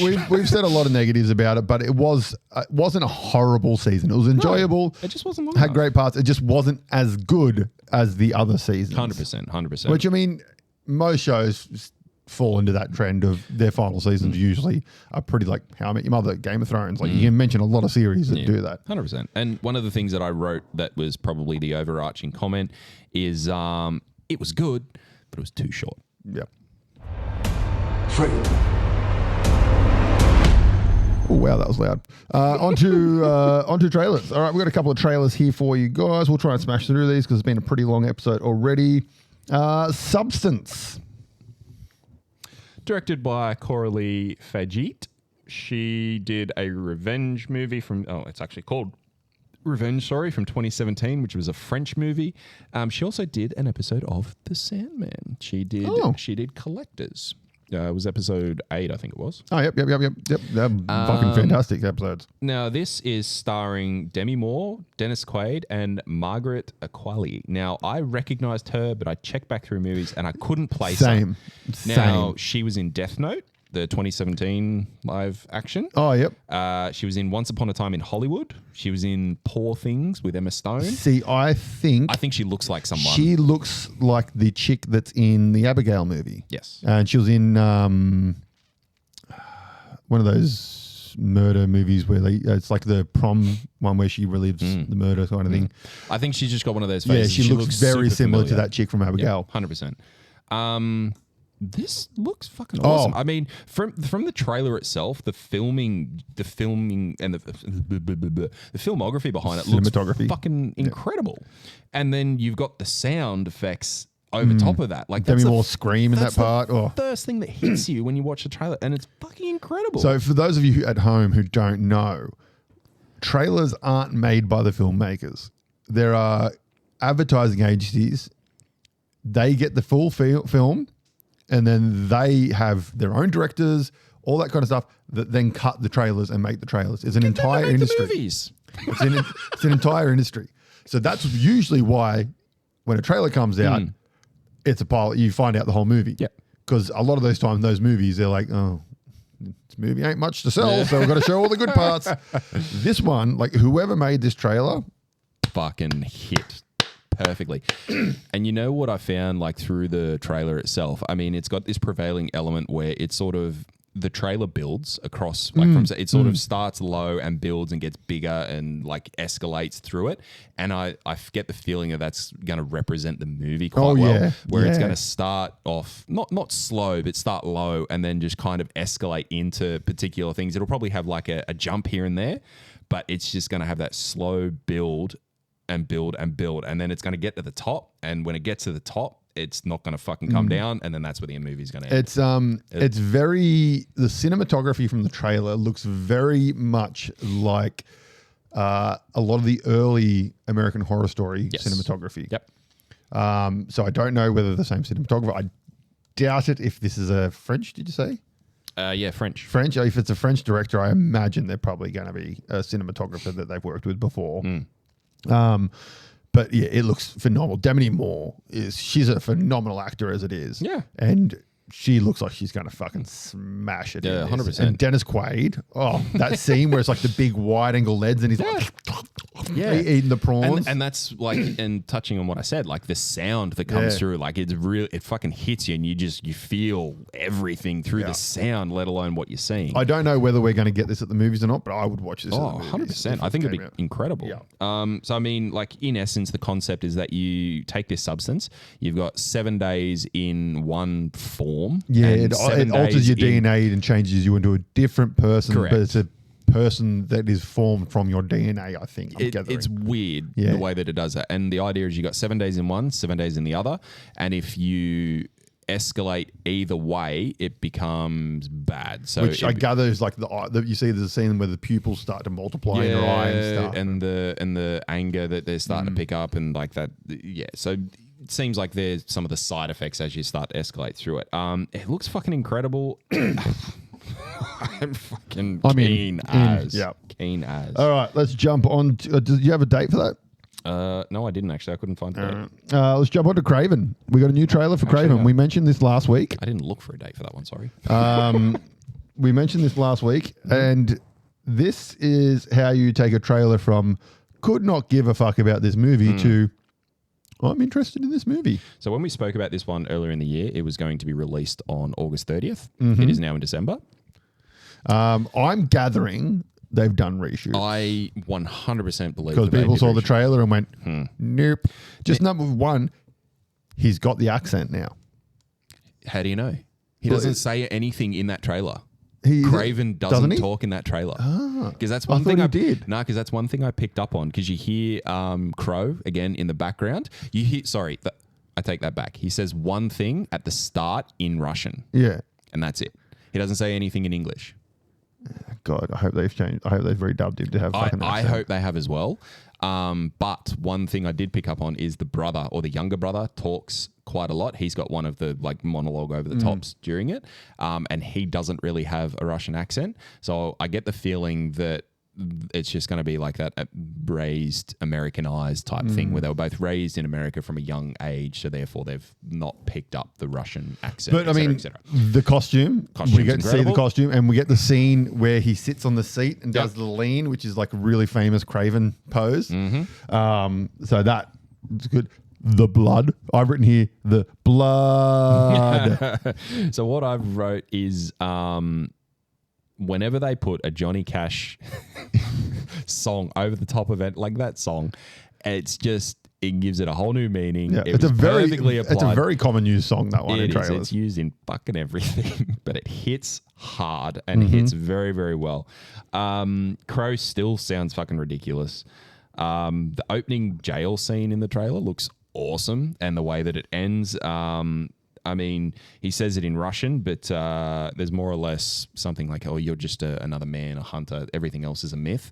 And he comes through and just in Russian says there's an ounce of truth in every myth. And you're just like, oh, yes. Like the way it was said, it was really, really cool. And the fights look fucking awesome. They do. They look really, really well done. Because, I mean, we know he can fight. Like, he's done Kick-Ass. He's done lots of movies where he fights and stuff like that. And I'm in. And then right at the end of it, we get fucking Rhino. Well, we knew Rhino was in I know, but we didn't get to see him. We didn't get to see him. Now we've seen him. It looked good. It does. I have to say, it looked pretty fucking good. I mean, it's a pretty stupid fucking character when you think about it. It's a dude in a rhino costume. But it looked good. But I mean, and that's going to be another interesting point because we spoke about this last time. Like the rhino character is more or less a big dumb brute who becomes a rhino. Whereas this one seems to be that scientist, he's also doctor scientist hunter-y kind of guy. Yeah, so I like that different storytelling component. It's going to be interesting how that comes across. I mean, I hope that they don't try and connect it. Just don't try and connect it. Just make it its own movie, and that's all good. Oh, look, if they want to connect it, just put a fucking thing at the end. Yeah, they did that with fucking Morbius, and we all know how that turned out. Oh, no, they did more. Oh, no, they didn't actually. They did one thing at the end. Yeah, anyhow. Yeah. Do their own movie. But yeah, I'm keen. Keen to see it. I'll see it at the movies. I probably was going to before, but now I'm actually semi intrigued about it. I don't think I would have watched it at the cinema, but now I may make a bit more of an effort. There you go. The power of a good trailer, ladies and gentlemen. Exactly. All right. Vox Machina Season 3. Yeah. Now, this wasn't actually a trailer. This is more of a sneak peek. Little 2-minute snippet from the show. Looks to be an extension on the previous seasons in that it will be fucking fantastic. The same wit, the same lack of wit. Yeah. Same misadventures, same level of action and misdirection. An amazing show. Super keen for it to be back. It's coming in October, so not far away. It's one of the better written shows out there. It's awesome. Like, I mean, they've got so much lore to drag from, but then also their writers have fucking nailed converting that into 100%. a show. Which I know only one of the writers I actually know, and that's Mike Bernard. He's done a lot of nerdy shit. Like, he's written a lot of nerdy shit. He co-hosts Fat Man and Batman with Kevin Smith, Fat Man. And like, they've killed it. Yeah, okay. Like, it's great. No, I have no worries that the season's going to be good. I have no idea about the Mighty Nine. Whatever the other show's called, but this one, that looks good. Oh yeah, 100%. And I mean, for those who don't know, Vox Machina is based on the web series Critical Role, where the same persons from Critical Role do the voices here as well. So you got Matt Mercer, who DMs the game. You got Laura Bailey, Telson Jaff, Ashley Johnson, Liam O'Brien, Marisha Ray, Sam Riegel, and Travis Willingham.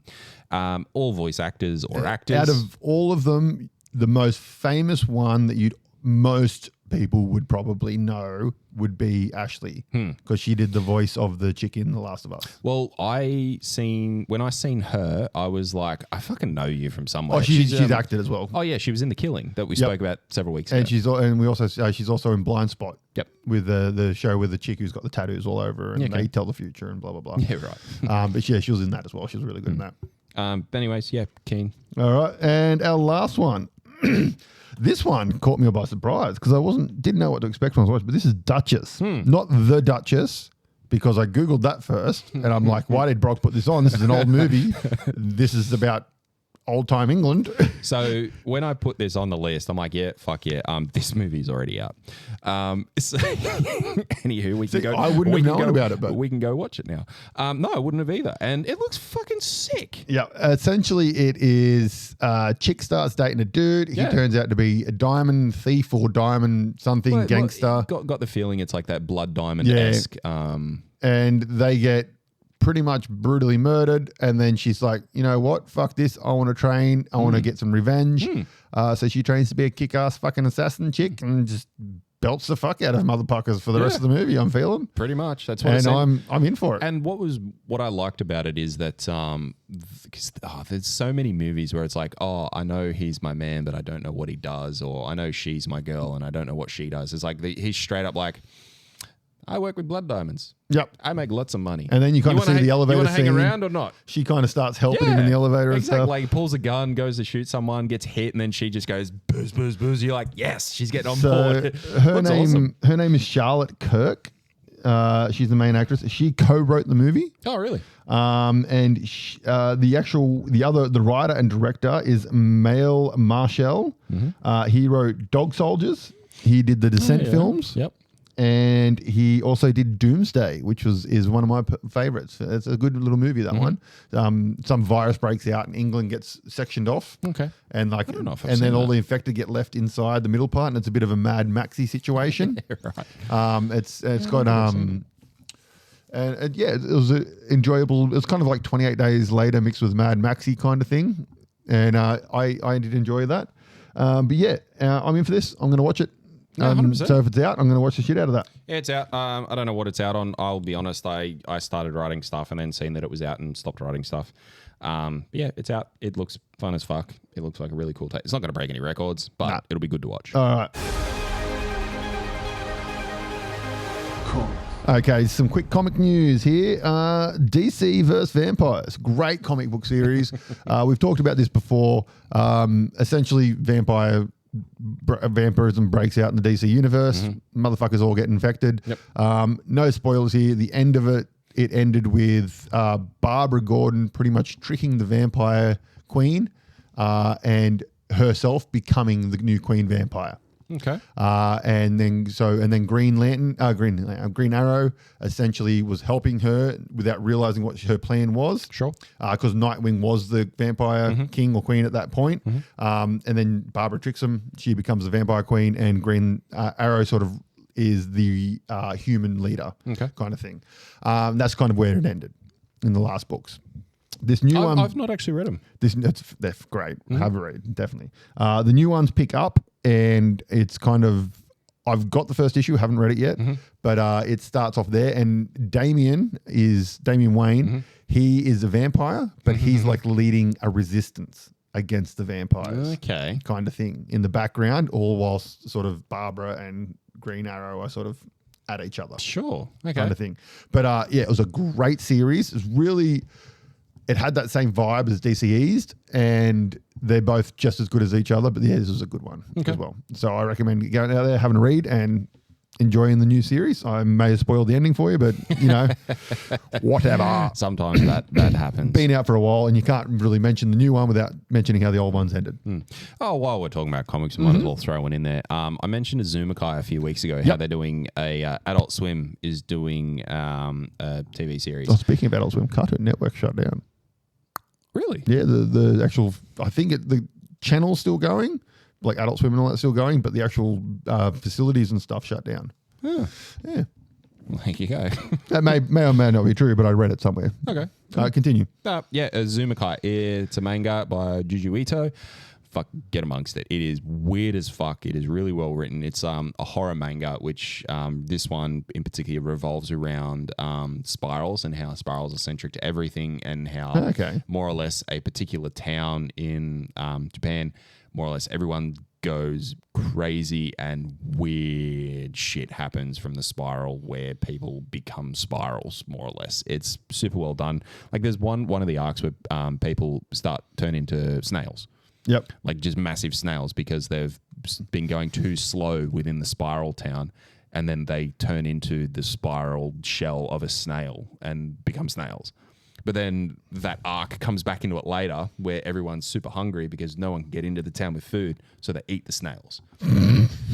Fair enough. It's so weird, but it's really, really well written. Like the first few chapters are kind of, the whole thing's a continuation, but the first few chapters sort of have a progressive story, and then it kind of goes anthology following a few like main people, but just different arcs, which are all awesome. And then the way it finishes is really, really well done. And then it's got an epilogue at the end where Juju Ito more or less does a life in his own life where he investigates spirals and goes down his own loopy trails of spirals and stuff with his right. So it was really, really clever, really well done. All right. Highly recommend if you see it, grab it, give it a read. All right, guys, this has been a long one. So if you still followed through with us, thank you very much. We'll end on a quick on the table kind of situation. I painted, I haven't fully finished it yet, but I've got I think we've mentioned this before in another episode, a little one-page rules Eldar ship. It looks fantastic. I'm very happy with how it's turned out. We'll chuck a photo up maybe, and you can see how it is. What have you been doing, mate? Guess. Nothing. Fucking yes, I painted something. Woo! What did you paint? Doctor Strange.